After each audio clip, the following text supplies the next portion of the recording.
Eche medicus o cómo se llega a entender lo que se es. Bueno, el día de hoy vamos a hablar acerca de las arritmias en el electrocardiograma y el contenido va a ser el siguiente.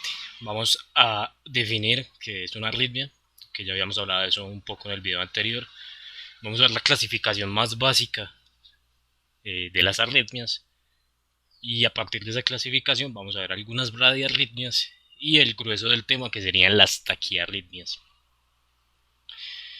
Bueno, la definición ya habíamos dicho que arritmia hace referencia a ausencia de ritmo y que si bien este no era como el mejor término para definirla, que un término más correcto sería disritmia, porque en realidad no hay un ritmo ausente, sino un ritmo que no se generan las condiciones adecuadas, un ritmo que no es sinusal. Entonces las arritmias son todo lo que se salgan de estos criterios de ritmo sinusal, que no haya una onda P antes del complejo QRS, que el intervalo PR sea o más largo o más corto, que la onda P no sea positiva en estas derivaciones, sobre todo en las inferiores, y que no sea negativa en ABR, que el intervalo RR no sea irregular y que la frecuencia sea inferior o superior a 60 o 100 latidos por minuto. Bien, ya teniendo en cuenta y ya teniendo claro la definición de arritmia, vamos a hablar un poco de la clasificación. En la literatura, las arritmias se clasifican de muchas maneras. Sí, se pueden clasificar según el mecanismo de producción como los vimos en el video anterior, sí, ya sea si es un trastorno de la formación o de la conducción del impulso, según la frecuencia cardíaca, si es menor a 60 latidos por minuto sería bradiarritmia, o si es mayor a 100 latidos por minuto sería taquiarritmia. Según la amplitud del complejo QRS, hablamos de un complejo estrecho o normal, o de un complejo QRS ancho. Según la regularidad del intervalo RR, si es regular o irregular, y según su origen anatómico, si es ventricular o supraventricular. Esto de ventricular y supraventricular, el límite anatómico sería justo la bifurcación de las ramas de las de His, ¿sí? En esta zona. Y generalmente, no siempre, generalmente las supraventriculares tienen un QRS estrecho o normal y generalmente las ventriculares tienen un QRS ancho. Bien, eh, entonces, ¿con qué clasificación nos vamos a quedar para ser más pragmáticos? Simplemente con esta, si es bradiarritmia o si es taquiarritmia. Y si es bradiarritmia, vamos a decir si son bloqueos, ya sea bloqueos del nodo AB, ya sean bloqueos de rama, de los cuales no vamos a hablar hoy porque ya los hemos abordado en otros videos. Y otro grupo grande de alteraciones que generan bradiarritmia, que son las bradicardias del nodo sinusal. Y en cuanto a las taquiarritmias, tenemos las supraventriculares por encima de la bifurcación de las de His y las ventriculares por debajo de la bifurcación de las de His. En cuanto a radiarritmias, como les dije, bloqueos del nodo AB y bloqueos de rama. Y bloqueos del nodo sinoauricular. Tendríamos la bradicardia sinusal, el síndrome del seno enfermo y la pausa o arresto sinoatrial, que en últimas todas se refieren a un complejo de alteraciones muy similares que podrían coexistir entre sí o que una podría generar en la otra. Entonces, síndrome del seno enfermo. El síndrome del seno enfermo hace referencia a un grupo de condiciones que se generan por daño en el nodo sinoauricular o en la condición auricular general. Más común en ancianos, puede ser secuela de una cirugía cardíaca en población pediátrica y en síndromes degenerativos. Y también se encuentran algunas enfermedades sistémicas como la amiloidosis, la sarcoidosis, la hemocromatosis y algunas miocardiopatías. En el electrocardiograma podemos encontrar el síndrome del seno enfermo como una simple bradicardia sinusal, como una simple bradiarritmia, también como taquicardia, irónicamente como taquicardia, y como un síndrome de bradicardia taquicardia. La bradicardia sinusal es simplemente la disminución de la frecuencia cardíaca a menos de 60 latidos por minuto sin ninguna otra alteración en el electrocardiograma, ¿sí? Sigue cumpliendo todos los criterios para un ritmo sinusal. Generalmente, la bradicardia sinusal es fisiológica. ¿En quién es fisiológica? Sobre todo en deportistas. Los deportistas de alto rendimiento se les desarrolla el corazón de atleta y ellos tienden a tener unas frecuencias cardíacas menores, incluso durante el ejercicio. Entonces, durante el sueño, pero también durante el ejercicio tienden a tener unas frecuencias cardíacas basales menores. Y patológicas, encontramos también muchas causas, que van desde el hipotiroidismo, un aumento en la presión intracraneal, eh, que recuerden que hace parte de la triada, bueno, como disminución de la frecuencia cardíaca se encuentra en la presión intracraneal, el infarto agudo del miocardio de la pared inferior sobre todo, algunos medicamentos que alteran la contractilidad y la frecuencia, como los betabloqueadores, ictericias, sobre todo las de carácter obstructivo, e hipotermias. Y aquí vemos pues un trazo electrocardiográfico tipo de bradicardia sinusal. Sí, básicamente se extiende ese tiempo de conducción, se extiende la distancia entre cada una de las ondas R, teniendo una frecuencia muy baja. La pausa o el arresto sinoatrial es una alteración a nivel de la despolarización del nodo sinoauricular. Y lo que va a pasar acá es que la batuta o el marcapasos lo va a tomar el nodo auriculoventricular. Y sabemos que el nodo auriculoventricular presenta pues unos ritmos menores, unos ritmos entre 40 y 60 latidos por minuto. En el electrocardiograma podemos encontrar ausencia de onda P por un largo periodo de tiempo, durante más de 3 segundos, como lo podemos ver acá. Generalmente es asintomática, pero en adultos, a veces hay ocasiones en que los adultos hay pausas sinusales que requieren intervención. Si esta pausa llega a durar más de 3 segundos en el electrocardiograma, ahí sí tengo que considerar hacer una intervención terapéutica. Pero de manera fisiológica o idiopática puede ocurrir que se genere en menos de 3 segundos. Y el síndrome de taquicardia o bradicardia se da en el contexto de una taquiarritmia. ¿Sí? Una taquiarritmia supraventricular o auricular que termine de manera abrupta y continúe con un periodo de pausa sinusal.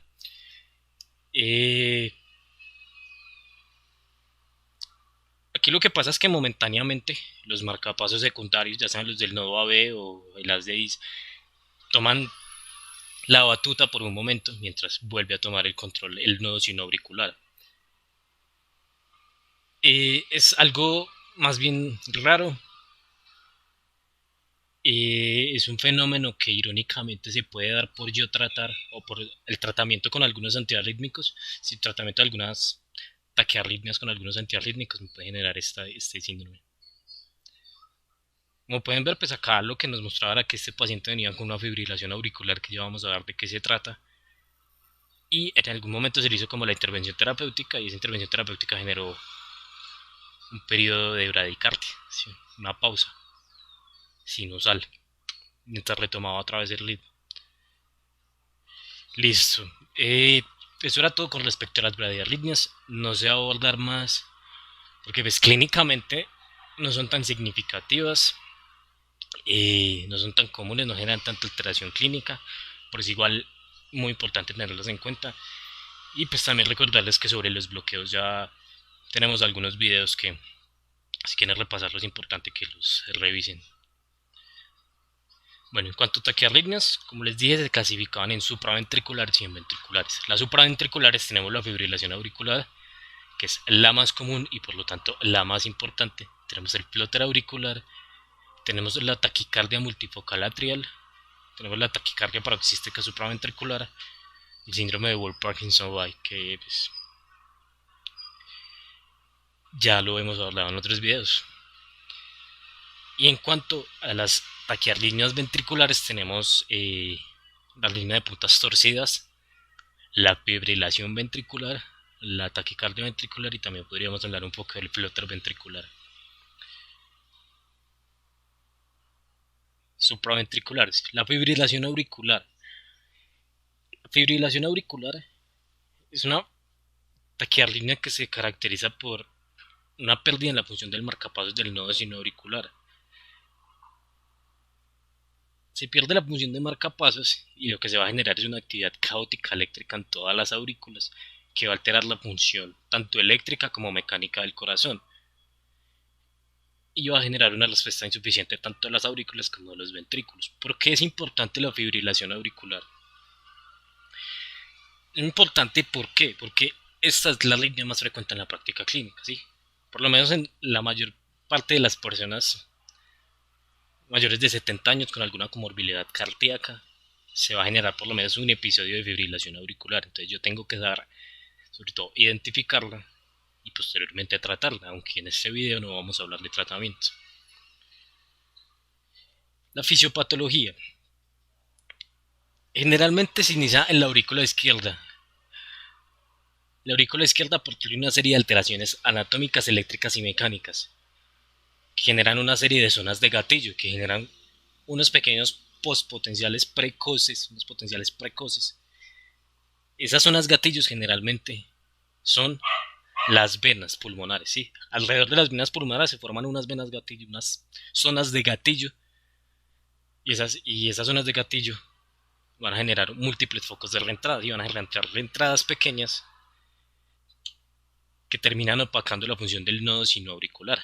Generalmente recordemos que el corazón es un sinsitio, entonces cuando el corazón hace esto coordinadamente en las aurículas, la fibrilación auricular empieza a ser así, de manera descoordinada. ¿Esto por qué es importante? Porque genera alteraciones electrofisiológicas y bioquímicas que conllevan tanto una falla cardíaca y el riesgo de desarrollar eventos tromboembólicos. ¿Por qué se pueden desarrollar eventos tromboembólicos? Porque el flujo, que generalmente es laminar, toma un patrón de flujo turbulento. Patrón de flujo turbulento, y recuerden que el flujo turbulento es un factor de riesgo para generar trombos, ¿sí? La teoría de Virchow describe como la alteración en la hemodinámica o en el flujo como un factor de riesgo para generar trombos. Clínicamente esta fibrilación auricular yo la puedo clasificar según el patrón y según la etiología.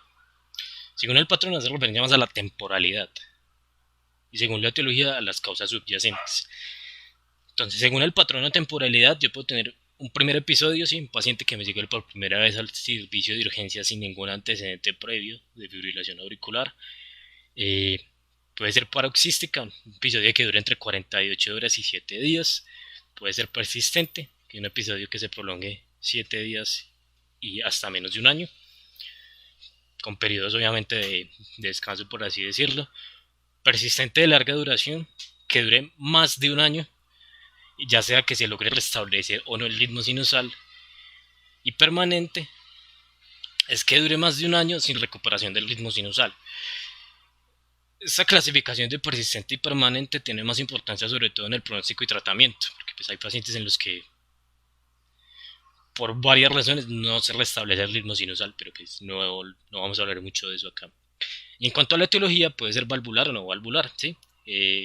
Teniendo en cuenta eso de las zonas gatillo, si hay una degeneración valvular, hay más susceptibilidad de que se genere una zona gatillo alrededor de esas válvulas. La valvulopatía que más estrechamente se ha relacionado con la fibrilación auricular ha sido la estenosis mitral. Y las enfermedades no valvulares que me pueden llevar a una fibrilación auricular son todas las cardiopatías, puede ser postoperatoria, ¿sí? Reemplazos valvulares se da mucho en atletas, pueden ser alteraciones genéticas, puede ser hipertensión, puede ser tirotoxicosis. Algo muy importante también a tener en cuenta, pero pues en términos electrofisiológicos, es que los tipos o los patrones también tienen cierta relación con la fisiopatología. Y es la manera en que esas reentradas o esos focos de reentradas se van a extender a lo largo de ese miocardio. ¿Sí? Por ejemplo, si los focos de reentrada permanecen cercanos a las venas pulmonares, generalmente va a ser paroxística esa zona. Si además de esas zonas gatillo y esos focos de reentrada, yo ya tengo una cardiopatía subyacente, ya tengo remodelamiento cardíaco, ya tengo fibrosis en el contexto de una falla cardíaca, por ejemplo, probablemente ese paciente vaya a generar un perfil persistente.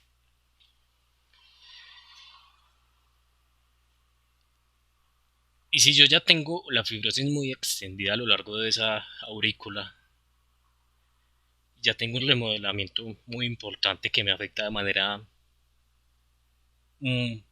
alta, esa actividad eléctrica me puede generar persistente de una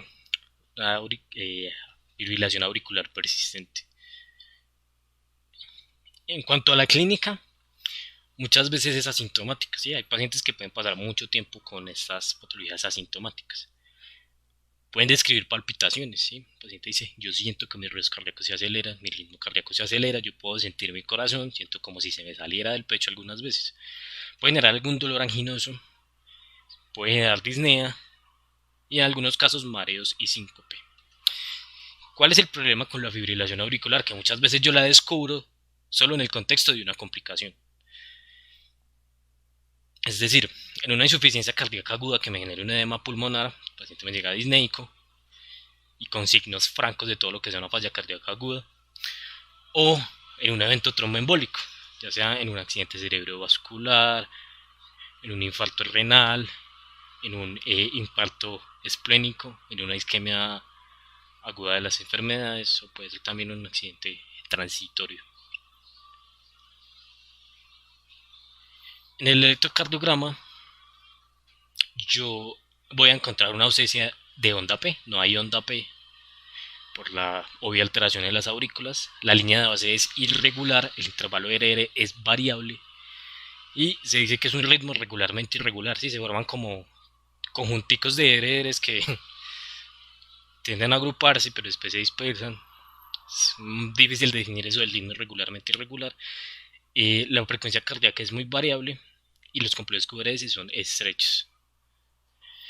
Y pues hay que descartar que no haya otras alteraciones de la conducción primero. Aquí vemos pues un patrón típico de fibrilación auricular, en la que no hay en ningún momento onda P, en la que el trazo que debería ser isoeléctrico es totalmente irregular. Vemos como estos QRS son estrechos, como la distancia entre estos RR llega a ser irregular, muy irregular por ratos, más irregular por unos ratos que otro, a lo que se refiere el ritmo irregularmente irregular. Aquí vemos pues otros ejemplos. Vemos pues arriba una fibrilación auricular franca y abajo pues un electrocardiograma totalmente normal con presencia de onda P y con intervalo RR regular. Y aquí vemos cómo se genera de una manera muy paroxística, muy violenta esta fibrilación auricular, ¿sí? Vemos como en un momento había presencia de onda P y después degenera a una fibrilación auricular franca, un QRS totalmente irregular y con una línea de base irregular. Entonces, muy importante tener en cuenta esta, muy importante saber identificarla. También tener en cuenta que es difícil su diagnóstico, sobre todo en los primeros episodios, y pues como la idea es que no lleguen los pacientes con sus complicaciones, es bueno tener la sospecha clínica, es bueno creerle al paciente, el paciente que llega quejándose de palpitaciones, si tiene un alto riesgo cardiovascular, nunca está de más que usted lo remita al cardiólogo o al electrofisiólogo y le hagan un estudio electrofisiológico completo. El flóter auricular se caracteriza porque no son micro reentradas como en la fibrilación, sino que son macro reentradas, son reentradas muy grandes, reentradas que acaparan casi todo el volumen de la aurícula.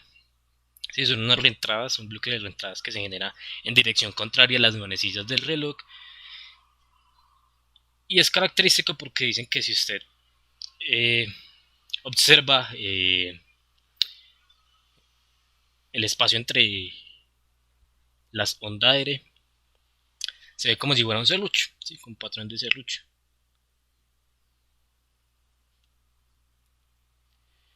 Pues en el electrocardiograma generalmente tiene frecuencias muy altas, superiores a 250 latidos por minuto, y algo muy característico es que hay una conducción ventricular 2:1 a 8:1.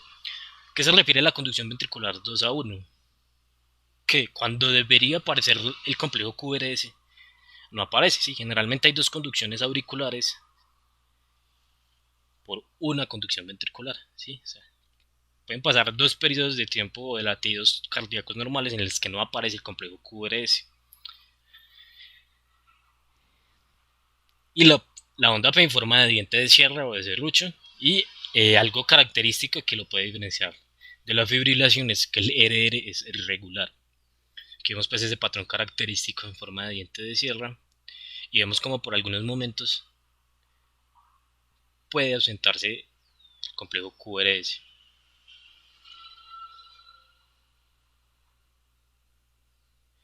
Bien, la taquicardia multifocal atrial son varios focos de descarga auricular que me generan unas ondas P de diferente morfología, con un intervalo PR variable y con un RR irregular. Aquí vemos pues un patrón característico de una taquicardia multifocal atrial.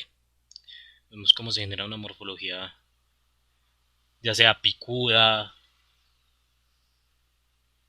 ya sea en M, ya sea plana de esa onda P. Aquí vemos pues cómo se generan esas diferentes morfologías, a veces positivas, a veces negativas, a veces picudas de esa onda P. Era una taquicardia multifocal atrial. Y con el RR pues irregular. La taquicardia paroxística supraventricular, como su nombre lo dice, es paroxística. Es decir, es curioso porque puede aparecer rápido, igualmente puede desaparecer muy rápido. Es una taquicardia característica en mujeres de la mediana edad, pero en pediatría tiene un papel muy importante porque es la causa más frecuente de emergencias cardiovasculares por arritmias en los niños. Esta describe varios mecanismos fisiopatológicos, pero aquí pues nos interesan, o los más característicos son dos, que son las reentradas intranodales y mediadas por vías accesorias. Un mecanismo muy parecido al de síndromes como el de Wolff-Parkinson-White o el de Longano-Levine, de los cuales no vamos a hablar mucho. Otros mecanismos pues menos importantes, simplemente una taquicardia auricular o una taquicardia ectópica de la unión. Entonces estos mecanismos, como se describen acá, vemos cómo se genera la reentrada en el nodo o intranodal. Es básicamente una reentrada que se genera en el nodo auriculoventricular por una serie de potenciales precoces que van a generar tanto una vía de conducción lenta como una vía de conducción larga alrededor del nodo auriculoventricular. Y como lo vemos en el anterior video, sabemos que esa vía lenta se va a superponer sobre la vía rápida porque su periodo refractario se extiende y va a generar un bucle de conducción, ¿sí? Genera un bucle de conducción. Y es ese bucle o esa perpetuación de esa reentrada lo que me va a generar la taquicardia paroxística supraventricular. Y el segundo ejemplo que vemos acá es el mediado por vía accesoria. ¿Sí? Como ya lo hemos visto o abordado un poco en el síndrome de Wolff-Parkinson-White. Bueno, la clínica varía un poco según los grupos etarios. En los lactantes, básicamente, un niño, como se describiría, con aspecto tóxico, que rechaza el alimento, taquipneico, irritable, que puede generar una falla cardíaca o una insuficiencia congestiva. Y es un cuadro tan inespecífico que se puede confundir fácilmente con una sepsis. En niños un poco mayores, eh, puede ser un poco más fácil porque estos refieren mejor los síntomas. Podríamos encontrar palpitaciones, un dolor precordial y de pronto mareos o síncopes. En los adultos encontramos palpitaciones en la mayoría de los casos, ocasionalmente mareos o síntomas o síncopes, y si el paciente tiene una cardiopatía de básica, podría generar alteraciones hemodinámicas. También podemos encontrar disnea, fatiga o dolor torácico.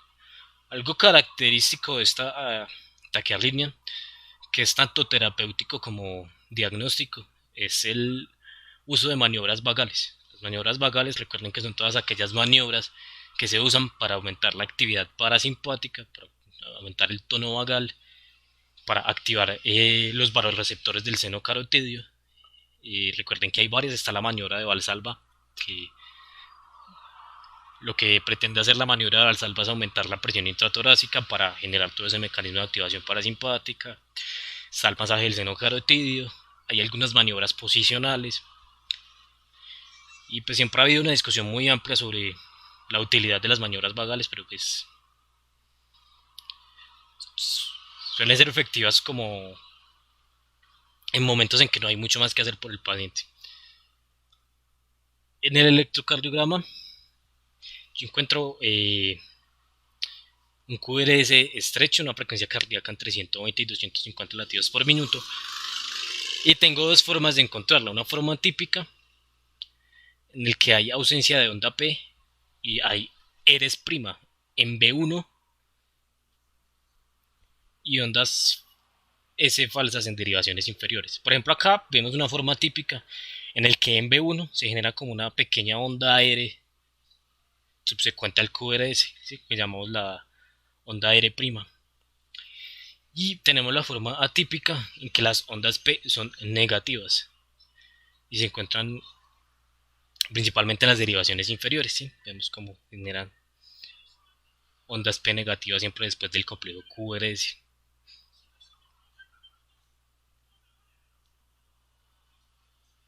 Aquí vemos pues un patrón típico, encontramos una R' en B1. Si encontramos patrones de R' en B1 y una onda S falsa en las derivaciones inferiores.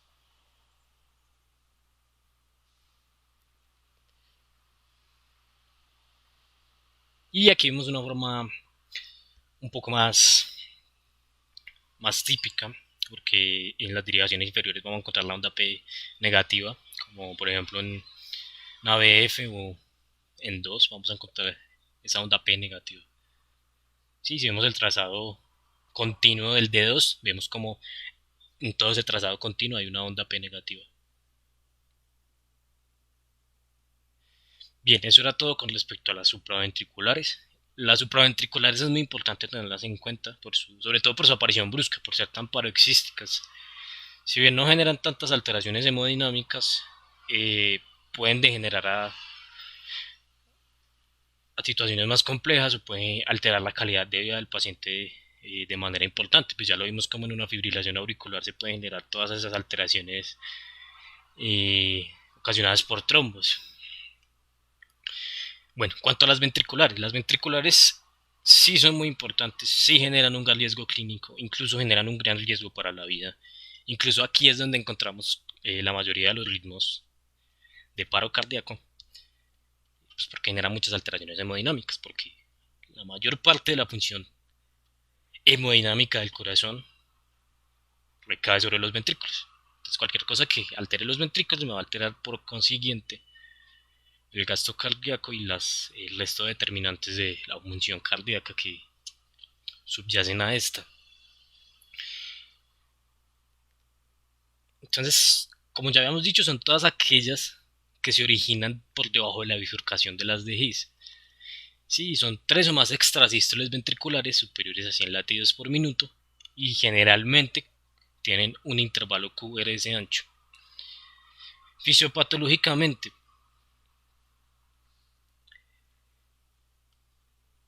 la mayoría se generan por reentradas, ya sea macro o micro reentradas, como consecuencia de cicatrices de infartos, aneurismas auriculares o infiltraciones grasas. También encontramos extrasístoles, también encontramos automatismos, actividad desencadenada, ¿sí? Postdespolarizaciones tanto tempranas como tardías. Las tempranas, importantes sobre todo en el síndrome del QT largo y en las arritmias de puntas torcidas. Y las postdespolarizaciones tardías, en general en taquicardia ventricular, ¿sí?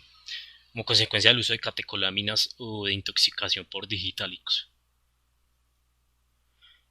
Bueno, clasificación, pues tenemos la taquicardia ventricular monomórfica, tenemos la fibrilación ventricular, tenemos la taquicardia ventricular polimorfa, cuyo principal representante es la arritmia de puntas torcidas, y tenemos el plotter ventricular. Clínicamente, estas arritmias se van a presentar con palpitaciones muy intensas de inicio súbito, con un gran compromiso hemodinámico, bueno, más bien un gran compromiso hemodinámico es un compromiso hemodinámico variable, que puede ir desde un mareo, una presíncope hasta una síncope, hasta una muerte súbita o un paro cardíaco franco. Las causas, pues generalmente las vamos a dividir en dos, a partir de miocardiopatías y a partir de causas idiopáticas. Entonces las miocardiopatías, generalmente secundaria a enfermedad coronaria, una cicatriz de infarto o una angina inestable, es básicamente el mecanismo de reentrada clásico, en el que se genera una cicatriz y en el que se generan dos vías y todo el mecanismo que ya conocemos. Y el QT prolongado, que no siempre es idiopático porque ya vamos a ver que el QT puede ser secundario a medicamentos,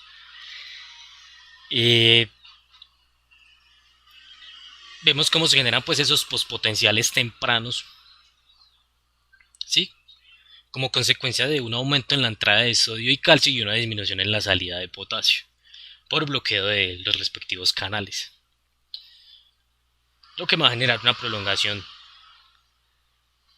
de ese intervalo QT y me va a generar una fibrilación, una taquiarritmia en forma de puntas torcidas.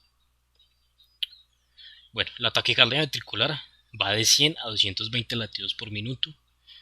Generalmente el ritmo es irregular y la onda P está ausente. Y característicamente pues el QRS está ancho. Aquí vemos pues un patrón característico de la taquicardia ventricular, ¿sí? Un ritmo totalmente acelerado, un ritmo regular con una onda P ausente y un QRS ancho. La taquicardia ventricular es muy importante que reconocerla visualmente y tenerla en cuenta porque es un ritmo de paro, ¿sí? Si el paciente no se encuentra con pulso y se encuentra haciendo este patrón en el electrocardiograma, tengo que activar inmediatamente código de paro. Recordemos pues que además de que es un ritmo de paro, es uno de los ritmos desfibrilables de paro, ¿sí? Puedo combinar tanto la desfibrilación con el masaje. Aquí vemos pues otro patrón característico, ¿sí?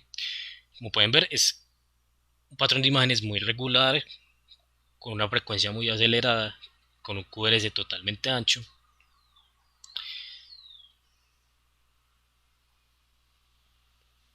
Visualmente suele ser no tan difícil de identificar.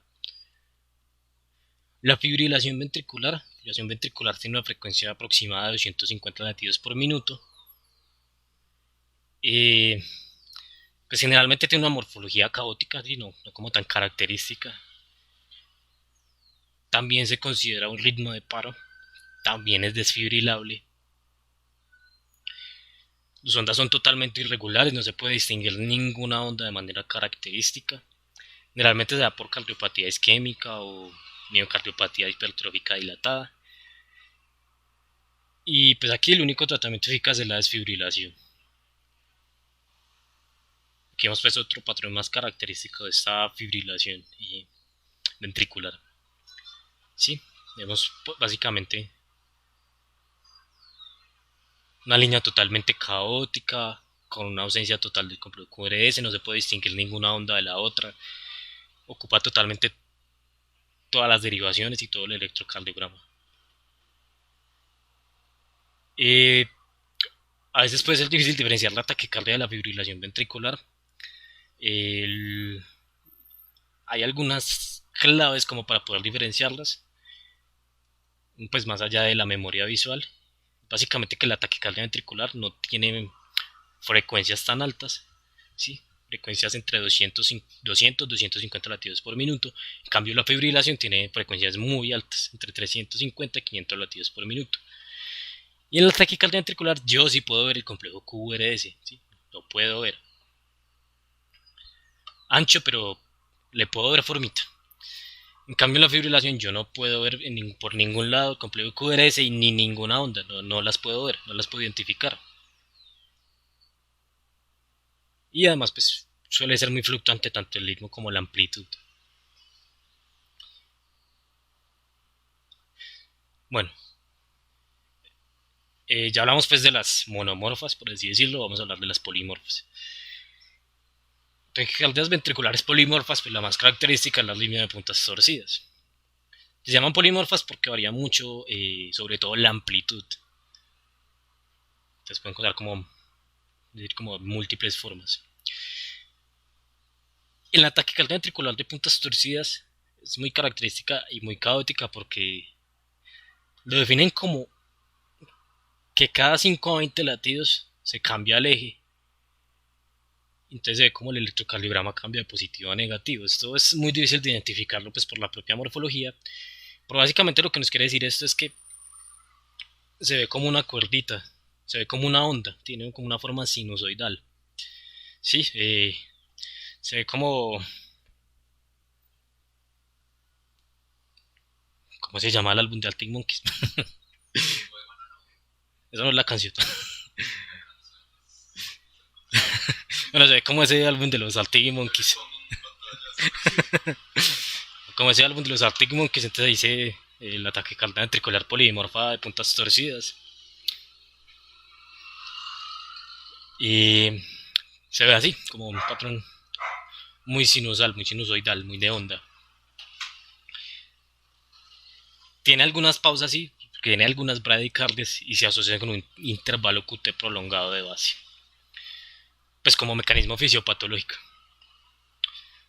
Entonces vamos a hablar un poco de ese mecanismo fisiopatológico. El síndrome de QT largo puede ser tanto congénito como adquirido. Si congénito hay dos síndromes que lo describen de manera muy importante.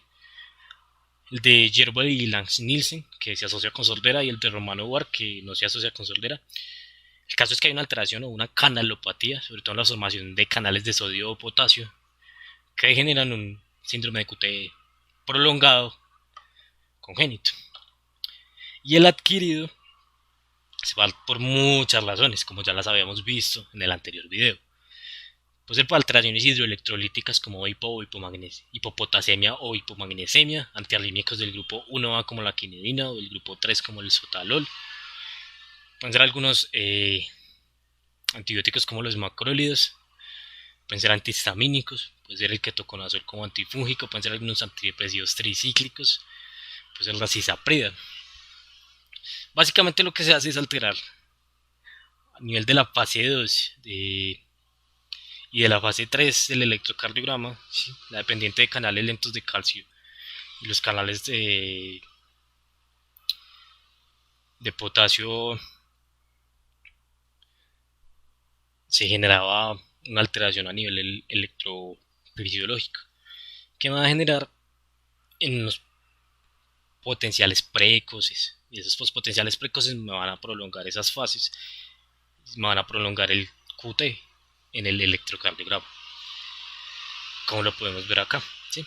Se pongan el intervalo QT por alteración propiamente en el potencial de acción cardíaco. Bueno, en el electrocardiograma que encontramos con respecto a las puntas torcidas, una frecuencia cardíaca variable entre 200 y 250 latidos por minuto, intervalos RR irregulares y complejos RS que varía mucho su amplitud, que genera esa sensación de que rotan sobre la línea isoeléctrica, ¿sí? Que generan como un patrón de onda. Y en los complejos previos o posteriores a las puntas torcidas se observa un QT prolongado. Como podemos ver acá, empezamos a ver cómo se generaba por acá o se iba prolongando de a poco ese intervalo QT hasta que se generaba francamente una línea de puntas torcidas que se restablecía. Generalmente son episodios cortos, muy paroxísticos. Sí, aquí podemos ver, por ejemplo, una línea de puntas torcidas pues más característica, más franca, como un poquito más caótica.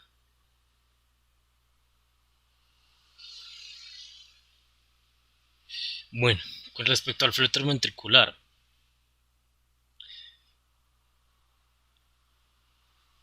también es una forma de taquicardia ventricular, también se asocia con un compromiso hemodinámico.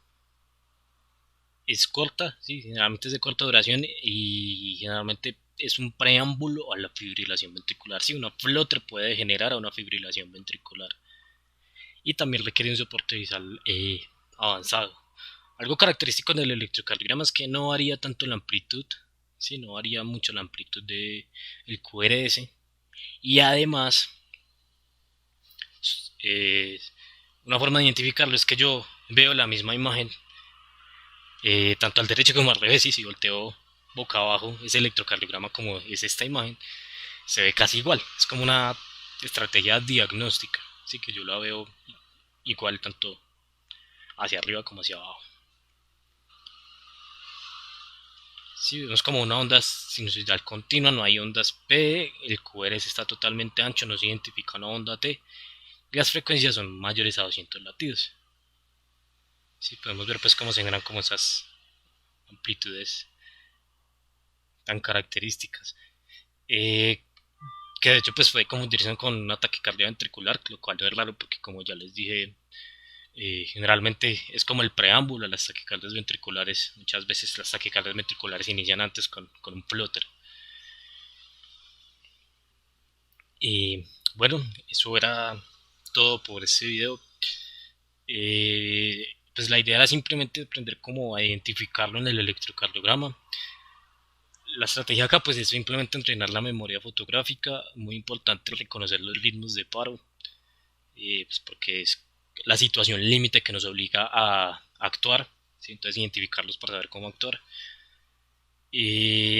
Reconocer la fibrilación auricular es muy importante, sobre todo en el contexto de un médico de urgencias o un médico general, porque es la más común y también tiene un gran compromiso clínico a largo plazo. Y ya pues eso es todo, el resto se los dejo por su cuenta. No hablamos de tratamiento porque uno podría hacer un video solo hablando del tratamiento para cada una de esas arritmias, y tanto el diagnóstico como el tratamiento y el pronóstico, y no es como la idea. En todo caso, muchas gracias y espero que se suscriban si les gustó el video, que lo compartan, que le den like y que le den un clic a la campanita para que no se pierdan ninguna novedad.